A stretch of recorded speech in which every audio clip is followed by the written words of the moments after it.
नमस्कार दोस्तों, आप सभी का स्वागत है आपके अपने YouTube channel Ashok Chawla education app पर। दोस्तों, आज हम जिस लेसन प्लान के साथ मिल रहे हैं वो है संस्कृत पद्य का लेसन प्लान, और जिसका प्रकरण यानी शीर्षक है प्रयाण गीतम। ठीक है, आज का हमारा प्रकरण है प्रयाण गीतम, जो कि कक्षा 6 के लेसन प्लान के अकॉर्डिंग आज हम मिल रहे हैं। तो पाठ्य योजना स्टार्ट करने से पहले देखिए, जो बच्चा चैनल पर नया हो बिना कहे चैनल को सब्सक्राइब कर लीजिए, क्योंकि हम ऐसे ही नए नए वीडियो के साथ रोज़ाना मिलते रहते हैं। और आप देखिए, हमारे चैनल पर प्लेलिस्ट में जैसे ही आप जाते हो तो वहाँ पे हर प्रकार के लेसन मिल जाते हैं, हर विषय के आधार पर। चाहे आपका विषय हिंदी रहा हो या इंग्लिश रहा हो या होम साइंस रहा हो या फिर अन्य जो भी विषय हो, चाहे संस्कृत या जो भी है, उससे संबंधित हर प्रकार के लेसन प्लान आपको मिल जाते हैं। तो वहाँ से एक बार प्लेलिस्ट चेक कर सकते हैं, और वहाँ पे आपको हर प्रकार के लेसन हर विषय के आधार पर देखने को मिल जाते हैं। चलिए, आज का पाठ्य योजना है जो कि उसका प्रकरण है प्रयाण गीतम, जो कि आज से स्टार्ट करते हैं। देखिए, सबसे पहले जब आप कक्षा के अंतर्गत जब प्रवेश करते हो तो सबसे पहले आप ब्लैक बोर्ड पर जाते ही विद्यालय नाम, किस विद्यालय के अंतर्गत आप पढ़ा रहे हो उस विद्यालय का नाम ऊपर लिखना होता है। उसके नीचे फिर आपको कॉलम बना के लिख सकते हो, वैसे भी लिख सकते हो कौन सी कक्षा में पढ़ा रहे हो, किस विषय के, किस कालांश, किस दिनांक और किस अवधि के अंतर्गत, और किस अवधि के अंतर्गत इस विषय वस्तु को पढ़ाने जा रहे हो, वो सभी चीज़ें आपको लिखनी होती है। ठीक है, उसके बाद बात करते हैं प्रकरण। प्रकरण में प्रकरण लिख के छोड़ दिया जाता है, प्रकरण का नाम आप नहीं लिखते हो, यहाँ पे ध्यान रखना। यहाँ पे लिखा जाता है लेकिन कब लिखते हैं वो विशेष ध्यान रखें। आप जब उद्देश्य कथन करते हो तब यहाँ पे प्रकरण का नाम लिखा जाता है, उससे पूर्व नहीं लिखा जाता। ठीक है, उसके बाद बढ़ते हैं। देखिए, किसी भी लेसन प्लान को जब हम पढ़ाने जाते हैं सबसे पहले उसके कुछ उद्देश्य निर्धारित किए जाते हैं, जिसमें हम बात करें सामान्य उद्देश्य और विशिष्ट उद्देश्य। देखिए, जो सामान्य उद्देश्य होते हैं वो हमारे विषय से संबंधित है। जैसे आज का हमारा विषय है संस्कृत पद्य, तो संस्कृत पद्य से रिलेटेड जो उद्देश्य या फिर उनसे संबंधित जो उद्देश्य होंगे हमारे, कैसे उद्देश्य होंगे, सामान्य उद्देश्य। तो प्रथम उद्देश्य देखिए, छात्रेषु संस्कृत श्लोकम प्रति रुचि प्रदानम। छात्रों में क्या करना है, श्लोक के प्रति रुचि उत्पन्न करना है। छात्रेषु संस्कृत पद्य में प्रति रुचि प्रदान, छात्रों में संस्कृत पद्य के प्रति रुचि उत्पन्न करना है। संस्कृत काव्य से सामान्य परिचय प्रदानम, संस्कृत काव्य का बच्चों में सामान्य परिचय देना है। छात्राणाम नवीन शब्दानाम ज्ञान प्रदानम, छात्रों में नए शब्दों का ज्ञान प्रदान करना है। विभिन्न पद्य शैली नाम परिचय प्रदानम, विभिन्न जो पद्य की शैलियाँ हैं उनका बच्चों में परिचय करवाना है कि पद्य की ये शैलियाँ होती है। और चाहो तो आप इसमें एक और बिंदु लिख सकते हैं, छात्रेषु क्या है, विभिन्न कौशल चतुर्षु कौशलासु विकास करणम, यानी बच्चों में जो चारों कौशल है हमारे, श्रवणम भाषणम पठनम लेखनम, इन चारों कौशलों का बच्चों में विकास करना। ठीक है, उसके बाद बात करें विशिष्ट उद्देश्य, यानी इसमें क्या होता है कि छात्र अध्यापक या विषय वस्तु जो पढ़ा रहा है, जैसे हमारा प्रकरण है या टॉपिक या शीर्षक जो भी आप लिखते हो, उससे संबंधित जो उद्देश्य होंगे वो हमारे कैसे उद्देश्य होते हैं, विशिष्ट उद्देश्य। जिसमें देखिए, छात्रा प्रयाण गीतम विषय ज्ञास्यन्ति की, आज का हमारा जो प्रकरण है प्रयाण गीतम, उससे संबंधित बच्चा जान पाएगा। छात्रा नवीन शब्दानाम ज्ञान प्रदानम, छात्र जो आप प्रयाण गीतम से संबंधित आज हम पढ़ने जा रहे हैं उससे संबंधित क्या है, उससे संबंधित नवीन शब्दों का बच्चा ज्ञान कर पाएगा। छात्रा प्रयाण गीतम विषय आचरणम करोति, यानी जो प्रयाण गीतम आज का हमारा विषय हो उससे संबंधित अपने जीवन में आचरण करेंगे। उसके बाद बात करते हैं टीचिंग एड या सहायक सामग्री की। इससे संबंधित देखिए, छात्र अध्यापक या छात्र अध्यापिका को पाठ्य योजना पढ़ाते समय किस किस चीज़ों की सहायता ली गई है, वो सभी सहायक चीज़ें क्या कहलाती है, टीचिंग एड कहलाती है, सहायक सामग्री। जैसे सुधाखंड आपका चौक हो गया, श्यामपट आपका ब्लैक बोर्ड हो गया, मार्जनी आपका डस्टर हो गया, संकेतिका आपका पॉइंटर, जिससे पढ़ाते समय पॉइंट किया जाता है, अब देखो बच्चों ये है वो है।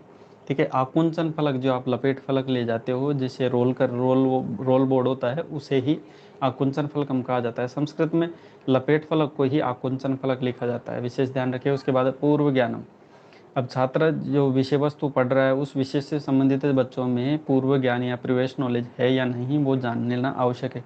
क्योंकि जब तक बच्चों में उस जो प्रकरण है उससे संबंधित अगर पूर्व ज्ञान नहीं होगा तो उस विषय वस्तु को हम पढ़ाना उचित नहीं मानते। जैसे तो सर्वे छात्रा गीतम विषय सामान्य जानन्ति, तो गीत के विषय में सामान्य जानकारी रखते हैं।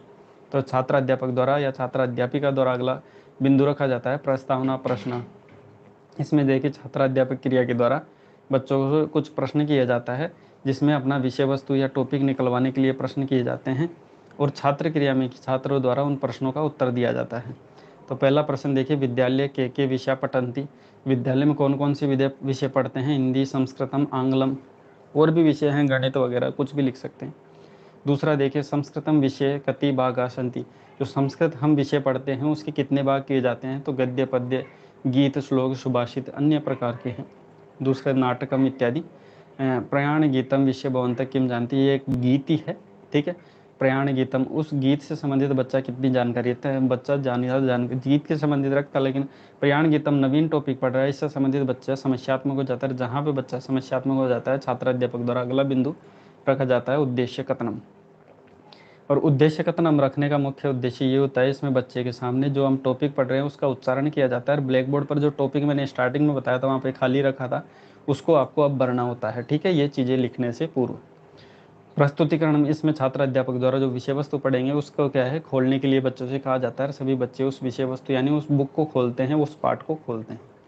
सस्वर वाचनम, इसमें छात्र अध्यापक द्वारा जो संपूर्ण विषय वस्तु है उसको सस्वर वाचन यानी यति गति ताल लय इत्यादियों के साथ उस विषय वस्तु को पढ़ा जाता है और बच्चा उसको ध्यानपूर्वक सुनता है। अनुवाचन के रूप में देखिए छात्र अध्यापक द्वारा कुछ बच्चों को खड़ा करके जो स्वयं उस कक्षा के अंतर्गत जो विषय वस्तु को पढ़ा है, उन श्लोकों को पढ़ा है, उसी का बच्चे से पढ़ने के लिए कहते हैं और अन्य बच्चे उसको ध्यानपूर्वक सुनते हैं, ठीक है। अशुद्धि संशोधनम, इसमें क्या होता है कि छात्र अध्यापक द्वारा जब बच्चे को पढ़ने के लिए कहा जाता है तो बच्चा पढ़ते समय कहीं ना कहीं अशुद्धियाँ कर देता है, उन्हीं अशुद्धियों का संशोधन किया जाता है छात्रों के संयोग से, ठीक है। छात्र अध्यापक बच्चों के संयोग से ही उन कठिन शब्दों का वो अशुद्ध शब्दों का संशोधन करवाता है। उसके बाद बढ़ते हैं आगे, काठिन्य निवारणम। इसमें क्या होता है कि छात्र अध्यापक को पढ़ाते समय जब बच्चा पढ़ता है उस विषय वस्तु को तो कहीं ना कहीं शब्दों में कठिनता महसूस करता है, तो उन कठिन शब्दों का ही निवारण करने के लिए छात्र अध्यापक द्वारा काठिन्य निवारण किया जाता है। यहाँ पे कुछ शब्द है जिनको बच्चे में बोलने में कठिनता होती है, समझने में कठिनता हुई है, और यहाँ पे छात्र अध्यापक द्वारा उनका अर्थ बताया गया है। यहाँ स्पष्ट रूप से लिखा है मैंने, कहीं पे कोई समस्या नहीं है, ठीक है। अगर कहीं पे कोई समस्या आती तो आप पूछ सकते हैं, मैं बैठा हूँ, ठीक है। आगे चलते हैं, भाषा अनुवाद। इसमें छात्र अध्यापक द्वारा जो संस्कृत जो गीत पढ़ रहे हैं उस गीत से संबंधित श्लोकों का हिंदी में ट्रांसलेट किया जाता है, तो भाषा का अनुवाद किया जाता है। उसके बाद सौंदर्य बुद्धियात्मक का प्रश्न, इसमें जो विषय वस्तु पढ़ी है उस विषय वस्तु के आधार पर ही छात्र अध्यापक बच्चों से कुछ प्रश्न करता है कि बच्चों को विषय वस्तु पढ़ने के बाद कितनी समझ में आई है, ये जानने के लिए प्रश्न करते हैं, जिसमें बच्चे की कल्पना शक्ति तर्क शक्ति का भी विकास होता है। मुख्य रूप से इसमें बच्चे का आकलन किया जाता है। पहला प्रश्न देखिए, क्या पदम पदम प्रवर्धनते, तो किशोर गुलम सैनिक है। दूसरा देखिए, दौज की दर्शम अस्ति, तो त्रिवर्णिक यानी 3 वर्णों का दौज होता है। के मार्गे रोदते समान संति, तो समुद्र पर्वतोदिका।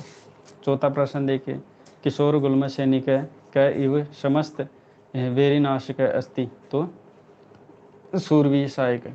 ये मतलब जो भी प्रश्न बनाए गए हैं विषय वस्तु के आधार पर ही बनाए गए हैं। पांचवा प्रश्न देखिए, भारतीय ध्वज कस्य चक्रम सुशोभितम, कि भारतीय चक्र में कौन से भारतीय ध्वज में कौन सा चक्र सुशोभित है, तो अशोक चक्र। गुल्म इति शब्द को अर्थ है, तो गुल्म का शब्द का क्या अर्थ है, तो सैन्य दल। सातवां प्रश्न देखें, सशांत्विक इति शब्द को अर्थ है, तो साहस युक्त। उसके बाद देखिए अगला बिंदु है पुनः सस्वर वाचनम। इसमें देखिए कक्षा का काव्य में वातावरण बनाने के लिए छात्र अध्यापक बच्चों के संयोग से जो विषय वस्तु है, जो श्लोक है, उनका गीत को वापस से सस्वर रूप में गाया जाता है। उसके बाद हमारा अंतिम बिंदु है